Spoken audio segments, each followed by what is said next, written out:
Thanks for joining us on NewsMaker Saturday. All I can say is buckle up, because tonight we are engaging not in the latest political debate. We are taking on much weightier questions tonight revolving around UFOs, unidentified flying objects, and UAPs, unidentified aerial phenomena. That is the latest term. And if you think this is a bunch of nonsense, consider this. On June 1st, the Pentagon will produce its most complete report to date on UFOs and UAPs. This was at the behest originally of former President Donald Trump, who gave the U.S. intelligence agencies 6 months to reveal what they know about UFOs and reveal it to Congress. This report will include discussions about incidents and sightings that cannot be explained with present-level human technology. Now, this entire subject, frankly, makes some people very uncomfortable. It challenges everything we think we know. And for others, it's incredibly exhilarating to entertain the endless possibilities of what might be going on. And Jeremy Corbell falls into that second category. He is an investigative filmmaker, a UFO expert, and our guest on NewsMaker Saturday. Great to see you again. We spoke, I think, about 10 years ago about this subject. And my approach to it was, look, I don't know what's going on. I'm not going to dismiss it out of hand because I don't know. John, you took the topic and you gave it a fair shake, and that was wise of you. And now we're in a different era. If you look back at our first interview, the big thing we talked about is at that time, people were still questioning, is there intelligent life out in the universe? Which statistically is, for it not to be, would be insane. Now, I was saying back then to you, and we were discussing, the new question was going to be, are they visiting here? And here we are, 10 years later from our first interview, and that's precisely where we're at. Let me show, incredible. I'm going to show tape one. Now, this is one of the things that you released. This is DOD video. You can see it on your screen, right? This is tape one. We're going to let this go. There's a little bit of sound on it, and I want you to watch it and describe. You can't describe it. Just let's take a look. These are unknowns, meaning they've already ruled out the typical things that you would expect, like balloons or basic drones from another country. All right, that's you talking about it, and that was the pyramid-shaped object. This object is a little different, a balloon-shaped object. Some of these things, Jeremy, are doing things that high-level military people say are otherworldly. Right. So, John, we're going through a bunch of different footage here. We're seeing this green footage, which has what was described in the official documents by our Office of Naval Intelligence in classified briefings as pyramid-shaped UFOs or unknowns or UAPs. You're also seeing images with a blue background that George Knapp obtained. And he's my mentor in journalism and investigative reporter. And these are images out in FA-18 fighter jet. So that's what you're seeing with the blue backgrounds. These are targets, hard objects, craft. All of this information was obtained through sources of mine and George Knapp's. They are contained within classified briefings. However, what we released is unclassified. So we were able to get it out to the public. We released so much information over the last week and a half, 9 images, actually 10 images now, and 1 video. All of these, in the true sense of the word, are UFOs. Our military is using this exact footage to educate our armed forces and intelligence agencies on the UFO presence on planet Earth. This is not just somebody in their backyard with a camera. These are DOD, as you said, these are Navy images and videos that are used to educate our armed forces. So it's nothing monkeyed with. This is their footage that they took. And that one, the night vision, the green video that we saw, was the pyramid-shaped UFOs flying over the USS Russell off the coast of California in July of 2019. They reportedly hovered just 700 feet above the Navy warship. Other cell phone images taken by Navy pilots flying near Australia in March of 2019 show 3 identified craft, unidentified, reportedly performing extraordinary capabilities like staying stationary in high winds and doing things that were just absurd. The people watching it said, What in the world is that? They could not explain it. Right. So you have trained pilots who are observing and encountering and having near misses with craft that appear non-aerodynamic and able to outperform, outmaneuver, outpace anything that we have in the United States arsenal, or any arsenal we know on any technologically advanced nation on planet Earth. So this is the issue. It's a national defense issue for some people. Finally, the stigma is being dissolved, eradicated. The laugh factor is going away because we are having direct contact and interactions. Our military is, as well as there's an increase in uptick in sightings and in mass sightings. So this topic, which makes people ticklish, or it used to, is now mainstream. It's being talked about. And as you mentioned at the beginning, our Senate Intelligence Committee has demanded that we get an informational report about the state of UFOs from our intelligence agencies, and we can expect that sometime this summer. So that comes out in June. That would be the, the 60, 90-day mark that they put out there. It's going to be late, I'm sure, because everything in government goes slowly. Yeah. But we have asked for it as a public. What do you believe you're going to hear that day?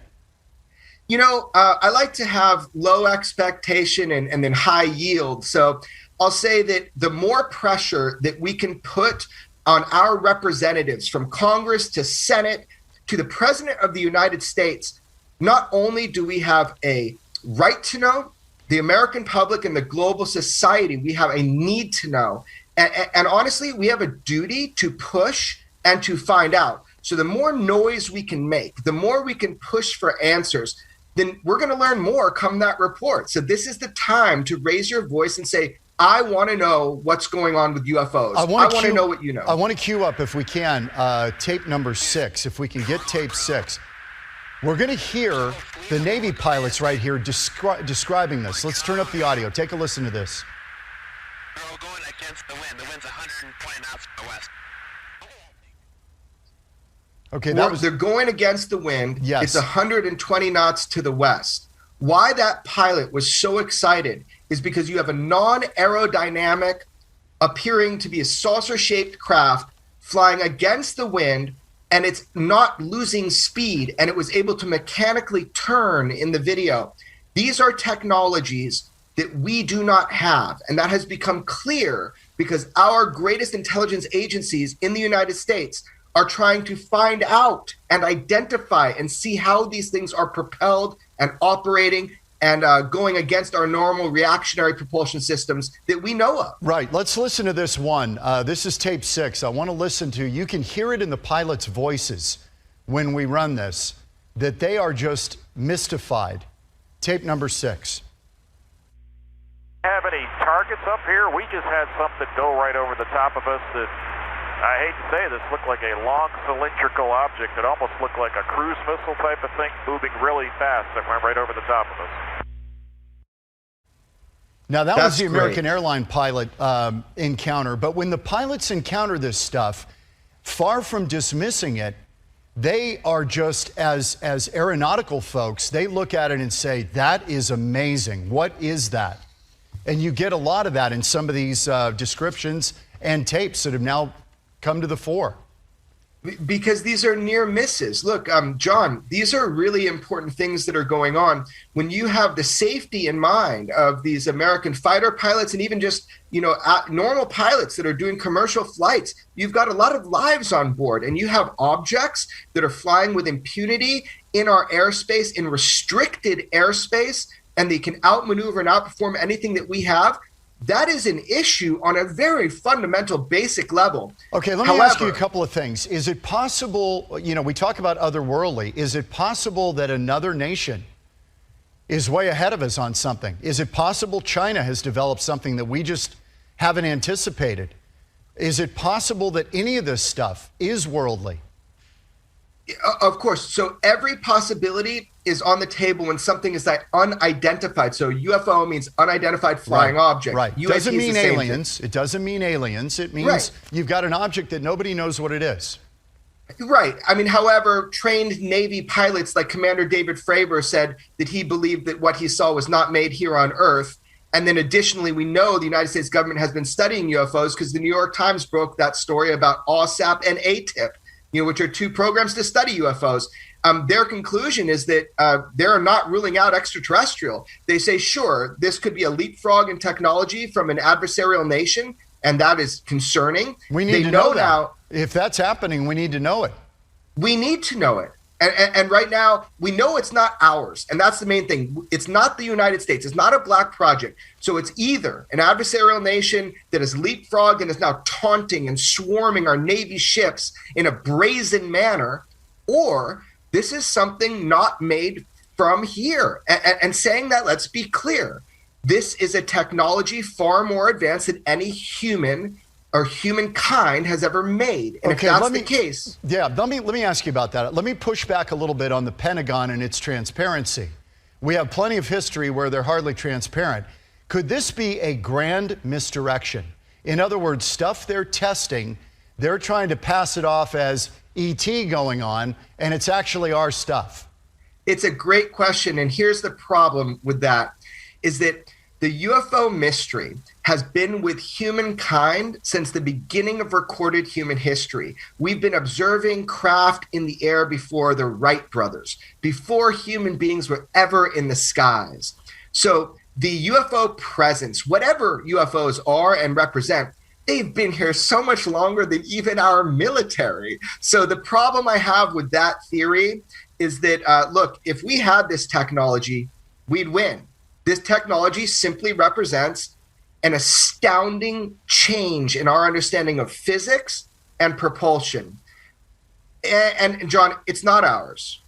So that leaves us with a little bit of uncertainty. But I will say the UFO phenomenon has been with humankind since the beginning of recorded human history. Let me ask you this, idea Jeremy. Doesn't hold is it water. possible what we're seeing are not craft in the traditional word, but they are projections of craft done with lasers or some other source that projects an image on the sky that isn't really material? Do you get my drift? I do. It's a great tactic, and there are patents out there that try to show a type of technology of warfare where you can project like holographic images. The problem is this: the multiple sensor systems that pick up the same event, the same saucers, the same tic-tac UFOs. There's too many sensors. There's optics. There's also radar. There's geospatial platforms that also pick up these same targets. So unfortunately, John, this is not just a projected holographic technique used by our military. Well, I had to ask because I thought maybe that's the explanation. All right, I want to show, let's see. We got a lot of video to go through. Number 3, I think we've done number 3. Let's take a look at number 4 if we can. I'm trying to capture this one, and there's so much tape of the Navy pilots who were seeing this on their display. And I think it might be number 4. We're going to go until we get it. This is it. Listen to this discussion. What's going on, bro? There's a whole fleet of them. Look on the ASA. My gosh. They're all going against the wind. The wind's 120 knots from the west. Look at that thing, dude.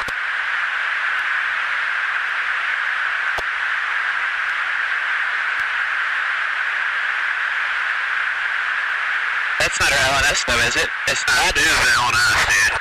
Well, if there's like... Look at that thing. It's rotating.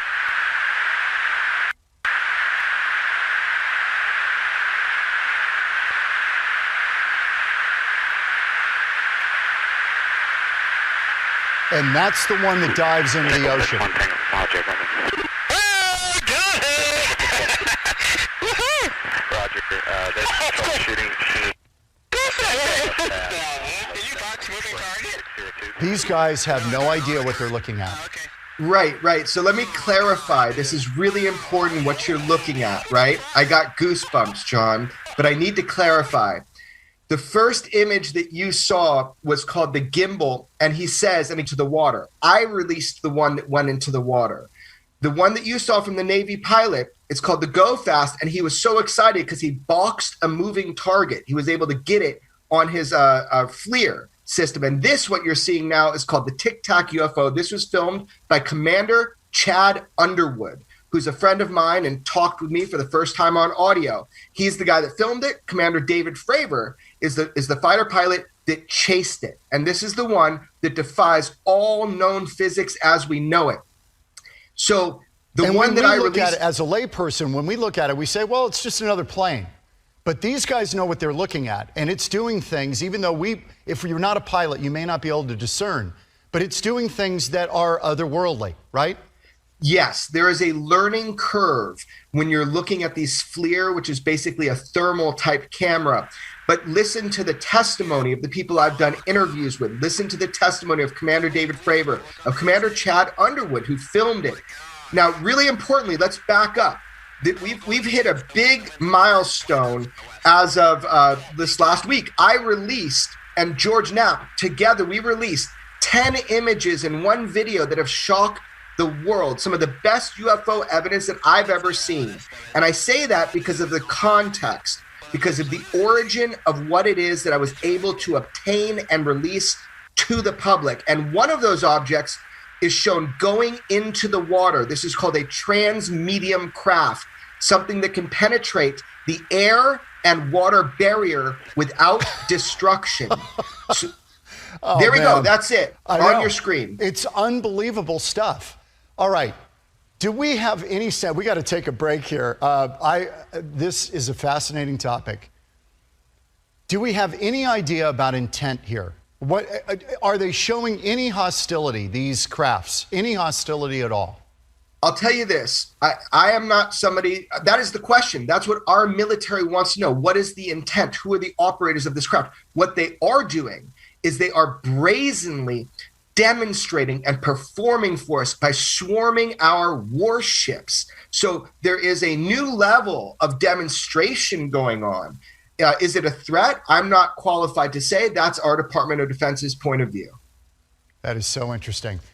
Jeremy Corbell, we are going to take a break here talking UFOs and unidentified aerial phenomenon. We're not saying aliens are visiting. We're just saying there is stuff out there that credible people, Defense Department people, Navy pilots, commercial pilots are seeing that simply at this point cannot be explained. And right now, the official position of the U.S. government has changed of publicly ignoring this stuff to now saying these things are unexplainable. And they're going to issue a report probably in June. Jeremy Corbell is a documentary and investigative filmmaker. He's been looking into this stuff for years and years. And some of the stuff he's been talking about for years and years is kind of coming to pass. The government now can't ignore it because too many sightings, too much data out there. Jeremy, thanks. Part two of our program here. Hostile intent. We talked about that before the break. There's that video taken. You can tell me who it was taken by. You obtained it, of the craft not only flying in really spectacular fashion that can't be explained, but then diving into the ocean. Is that a missile? So, could that be a missile that is plunging back to Earth and ends up in the ocean and they capture it? No. So that's from the USS Omaha, which is from one of our warships. And what you're seeing is one of the multitude of targets that it was tracking on the 15th of July in 2019 off the coast of California. I released that information just a couple of days ago, the exact dates. That object that ended up submerging, going into the water without destruction, that's called transmedium. They searched for it, and in the reports, it was even using a submarine. They were unable to find any materials. So we have craft that can go from air down to sea, and there's no destruction. This is incredible. So these technologies are more advanced than what we know and have in our arsenal. That is why our government is taking this seriously now. They want that technology. Okay, so the million-dollar question. People always are asking, what would be an event that would be a uniting event for the world? Is this hold that possibility, or do you suspect as we start to unravel this, we could have utter chaos because now the government can't protect us? If there's hostile intent, whatever this stuff is, and again, UFOs have been part of human experience since the beginning of recorded human history. If there was a hostile intent, I'm thinking we probably know about it by now. it seems more like a performance, like a dance, like a I see you, you see me. These things are not shooting down our airplanes. So I wouldn't have any fear at all, but I would have curiosity. In fact, I like to say my curiosity has been weaponized. I want to become an individual learning and contributing to this topic. Look, it's the greatest story of all time, and it's happening. So why is this curiosity that you talk about not shared by high tech in Silicon Valley? People like Elon Musk, they have dismissed this stuff out of hand. I'm sorry, we've got you're right. all of our titans of this who are intellectually incurious about this. I'll tell you something. Some people are privately curious and publicly not. Titans of industry were given access to this classified report that I was able to receive unclassified aspects of. I would be very surprised if in private Elon Musk had the same attitude as he did on the Joe Rogan show, which was dismissive. In private, I would be very surprised if that was the case. Some of these guys have said, I'm trying to find the quote.